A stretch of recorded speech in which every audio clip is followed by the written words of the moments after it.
Hey Primatech peeps, welcome back to the Primatech Files, a Southgate Media Group podcast dedicated to all things related to Heroes and Heroes Reborn and just in general the hero universe.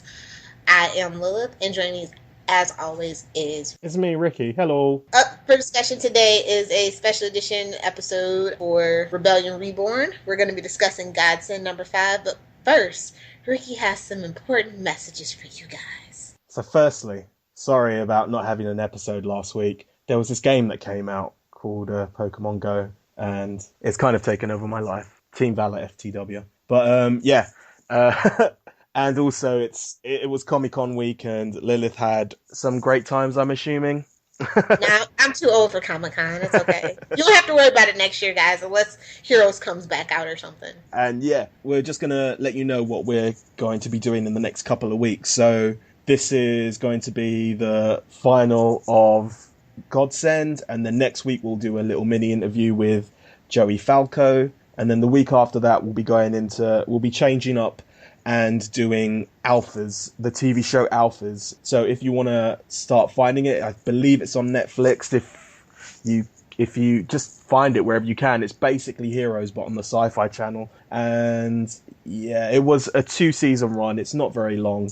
We're going to do live tweeting, reviewing, and yeah, that's what we're going to do. And at the same time, me and Lilith are going to try and get as many people from the Heroes universe to do commentaries on 13 Heroes Reborn episodes, and we'll release them sooner or later. More than likely later, because I at least want to try and get the full set, but we'll try and get as many as we can. So yeah, keep an ear out for that, Primatech peeps. But yeah, we'll be moving on to Alphas, so find it, join us, and we will discuss. You don't want to announce what comes after Alphas, though?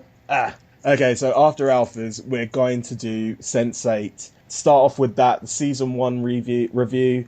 Me and Lilith both haven't seen the season. Well, we've seen bits and pieces of episode 1, but we're pretty much going into it cold, and we're going to get that done hopefully in time for the new season 2, and we'll do that week to week.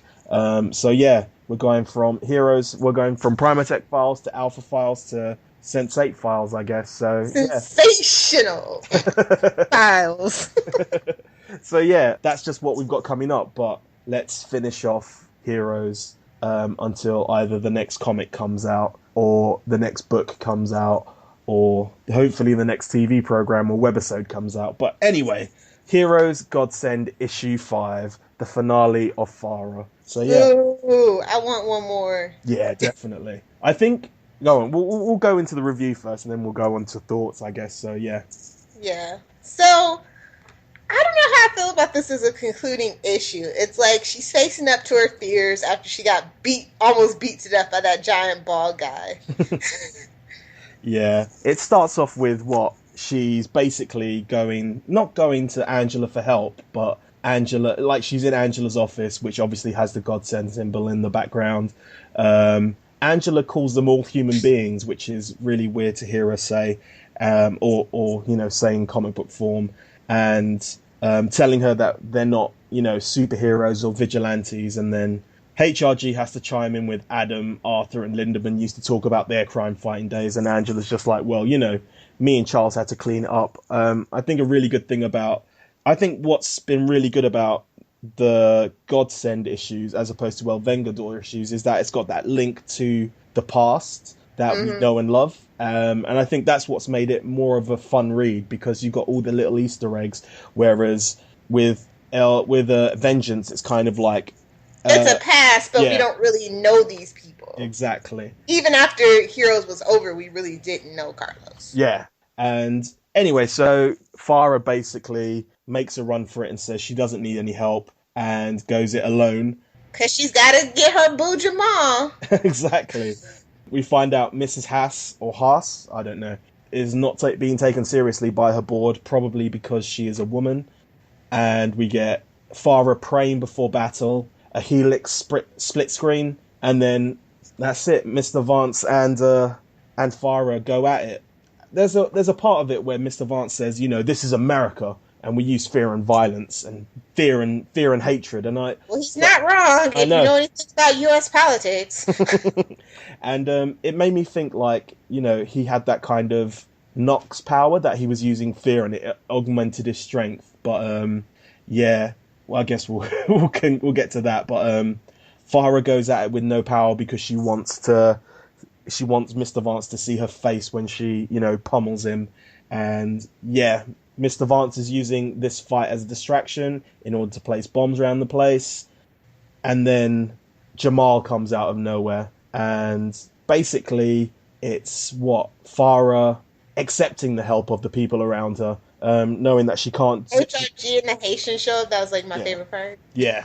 And we find out that Mrs. Hass's power is actually to turn into Mr. Vance or Vance. So, what did you think about that? I feel like I got sideswiped. That came out of nowhere for me. What about you? I don't know how I felt about it. Just, I don't know. I can see there'll be a lot of Dos es machina. No, not that. I feel like there'll be a lot of what's this? Women need to be men to kind of be competitive. Heroes. It's not Heroes without subtle misogyny. So yeah, I don't know. I thought it was interesting, but I don't know. It's kind of like Erica's backstory coming right at the end. It kind of comes out of nowhere, and it doesn't. I still don't know how it makes me feel, but still, it's interesting. So yeah, and then her parents are alive too. Yeah, yeah. It ends up with Mr. Vance, Mrs. Haas going to jail or Primatech level 5. The city is happy, Farah is happy, and then it ends much like Heroes Reborn with Angela taking one person into a car, revealing a secret that her parents are alive. And then fade to black, literally. Yeah. To be continued, though. Not end of volume. So, I'm hoping we had a bit of say in that, but I think it had gone to time to call Joey. I wish this had been out before we had a talk with him. So yeah. What did you think about it? About the comic in general, or like this issue in general? I thought it was good. Like it felt like a typical hero story where we kind of get that happy ending. Do you know what I mean? Yeah. For the most part. Where like, disaster averted, my friends and family are here, I am loved, hear me roar kind of thing. Yeah. So that was nice. I don't mean that like a condescending way. I like that actually.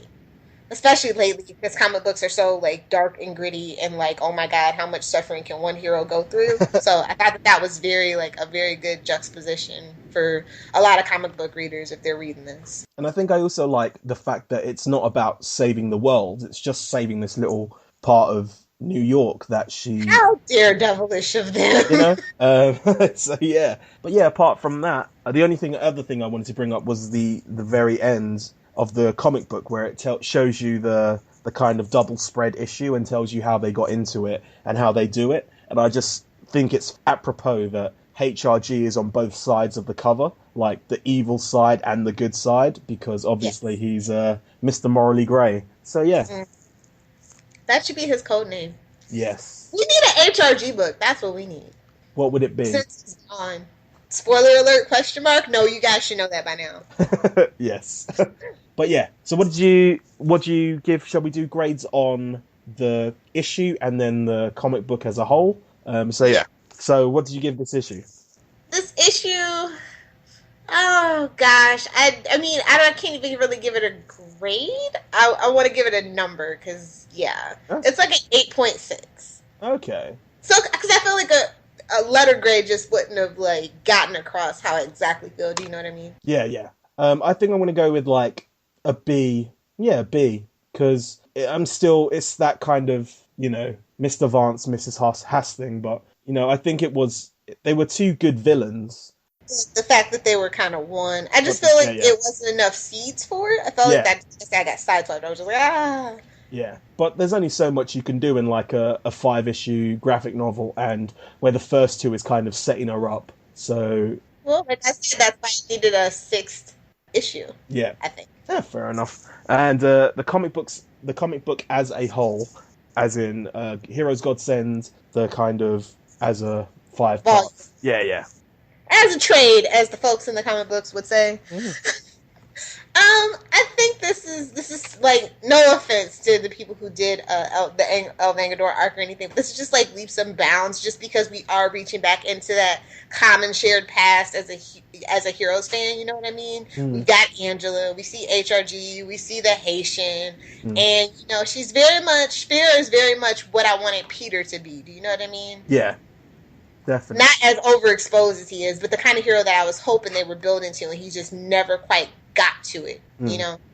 I think I'd be interested to see how like a Latino felt about the kind of El Vengador kind of aspect, because it feels very, like, obviously very Latino, but, you know, I just can't, you know, gravitate towards that. Apart from the wrestling, that was kind of cool. But yeah, this whole kind of Heroes Godsend was just, like you said, so much better because it had that link to the past. It was kind of like Heroes Reborn in that kind of way, where it was, you know, it's like the June 13th episodes, and the first episodes, like, oh snaps, get hype. Exactly. So yeah. What would you give overall? Do you want to give an overall grade, or should we just leave it at that? I'm gonna go with an A- because I wasn't ever disappointed with this one. It was really good. Like, I can't wait to have. Well, I have all the books, but you know what I mean. Like, to just read them all in one go and see if it still holds up. I haven't done that yet, but I think it will, and I think it'll be even better with the complete story. That way, I can look for, you know, the seeds and stuff that they might have left for the Mr. Vance and Mrs. Haas thing. Yeah, I'm gonna go with A- as well, because I really enjoyed it. So yeah, all we need is now the to be continued part and maybe a Harris comic book. And that too. Why not? Yes. Oh yeah, and the only other complaint that I really have is that obviously it's the last issue, and you know there's not a lot of extra stuff like we had been getting. So yeah, okay. So yeah, that's pretty much all we have to talk about for this issue. Yes.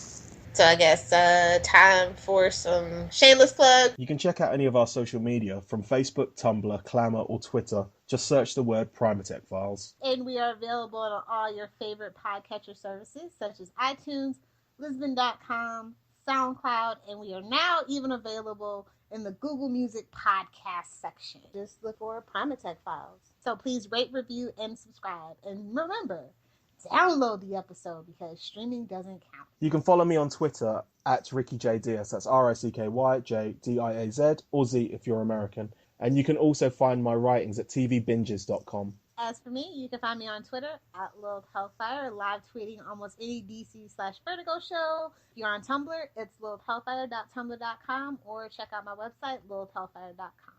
You might want to check out our Twitter every Saturday because we may be doing live tweets. Just check Primatech Files on Twitter. And if you want to send any feedback during that time about the shows that we've covered before or the shows that we're covering at present, just email us, primatechfiles@gmail.com. And that brings us to the wrap-up. We hope you found this episode entertaining and informative. And as always, we always look forward to your thoughts. So many wonderful ways to get in contact with us, so please do utilize them. But until next time, keep the rebellion alive.